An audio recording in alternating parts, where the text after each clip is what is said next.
Assalamualaikum. Pernah tak anda tertanya-tanya macam mana sebenarnya cara untuk kita benar-benar kenal Tuhan? Hari ini, kita nak teruka satu jalan mistik yang kata jawapannya ada dalam diri kita sendiri. Ya, dengan melihat diri kita ni sebagai cermin kepada Yang Maha Esa. Jom, kita mulakan dengan satu soalan yang agak mendalam. Cuba berhenti sekejap dan betul-betul fikirkan. Bila anda pandang dunia sekeliling, siapa sebenarnya yang sedang melihat? Adakah ia cuma anda atau ada sesuatu yang lebih agung sedang menyaksikan melalui mata anda? Soalan tadi tu sebenarnya membawa kita kepada idea utama kita hari ini, konsep bahawa diri kita ini pada hakikatnya umpama sebuah cermin. Cermin yang dicipta khas untuk memantulkan satu realiti yang jauh lebih agung.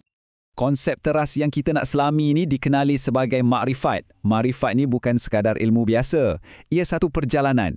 Perjalanan untuk sedar yang diri kita ni bukanlah sesuatu yang terpisah. Sebaliknya, kita ni ibarat cermin di mana Tuhan menzahirkan sifat-sifatnya. Okey, ini penting. Tujuan ilmu makrifat ni bukan untuk kita kumpul banyak fakta dan rasa pandai. Tak. Tujuannya sebaliknya adalah untuk menghancurkan satu ilusi. Ilusi pemilikan. Rasa yang fikiran, perasaan, malah badan kita ni, aku punya. Kan, sejak kecil kita diajar untuk sebut aku. Aku nak ni, ini aku punya. Tanpa kita sedar, perkataan aku tu dah membina satu tembok yang memisahkan kita daripada seluruh alam. Perjalanan rohani ini sebenarnya adalah tentang meruntuhkan tembok ilusi itu. Baik, persoalannya sekarang, kalau kita ni cermin, kenapa pantulan tu selalunya kabur? Kenapa tak jelas? Jawapannya ada pada halangan-halangan dalaman kita, bisikan-bisikan halus dan juga hijab atau tirai yang menyelubungi jiwa kita. Sebenarnya, dalam fikiran kita ni sentiasa ada macam-macam suara. Ada khawatir, lintasan hati yang neutral. Ada waswasah, bisikan negatif yang datangkan ragu-ragu. Dan ada juga ilham, suara yang membawa kebaikan.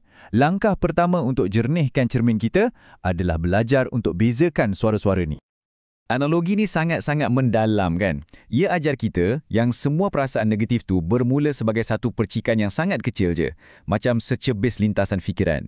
Ia cuma akan jadi api yang marak kalau kita layan, kalau kita biarkan ia dikipas oleh waswasah.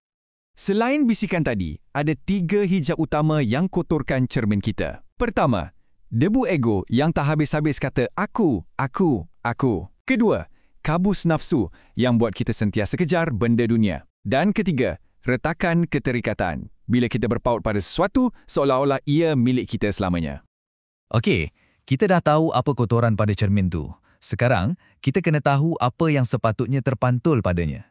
Inilah dia, 7 sifat ilahi yang dizahirkan atau dalam istilah tasawufnya, ditajallikan melalui diri kita. Cuba fikirkan sejenak. Kuasa anda untuk angkat tangan, kehendak anda untuk memilih, pengetahuan yang ada dalam kepala anda, semua ni hakikatnya bukan milik kita. Ia hanyalah pantulan sifat-sifat Tuhan yang dipinjamkan sekejap kepada kita.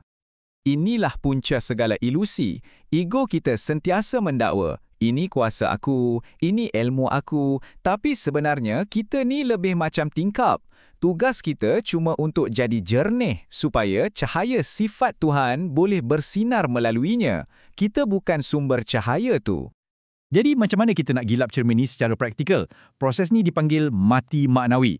Bunyinya macam menakutkan kan? Tapi jangan risau, ia bukan kematian fizikal. Ia adalah kematian ego. Proses melepaskan semua benda yang kita sangka milik kita. Proses ni memerlukan kesedaran yang berterusan. Kita, secara sedar, satu demi satu, lepaskan dakwaan kita ke atas setiap sifat ni. Ya Allah, kudrat ini bukan milikku, tapi milikmu. Sehinggalah diri yang palsu tu hilang. Dalam perjalanan ni, mesti ada keseimbangan. Amalan luaran kita macam solat, puasa, itu syariat. Ia umpama bekas lampu. Kebenaran dalaman yang kita cari, itu hakikat. Ia pula umpama cahaya di dalam lampu tu. Lampu tanpa cahaya tak berguna. Cahaya tanpa lampu tak dapat dilihat. Dua-dua mesti ada. Jadi, apa sebenarnya matlamat utama amalan macam zikir? Tujuannya bukan untuk aku yang berzikir ni dapat sesuatu. Sebaliknya, tujuannya adalah supaya aku yang berzikir ni lenyap, sehinggalah yang tinggal hanyalah Allah yang sedang diingati.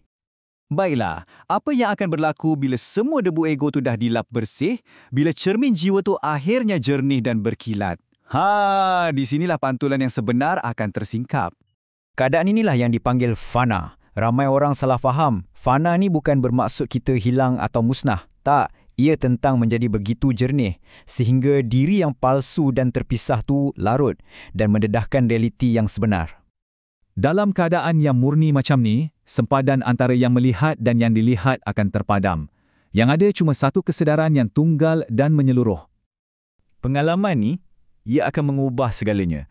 Anda bukan lagi rasa seperti seorang hamba yang terpisah, yang sedang melihat Tuhan dari jauh.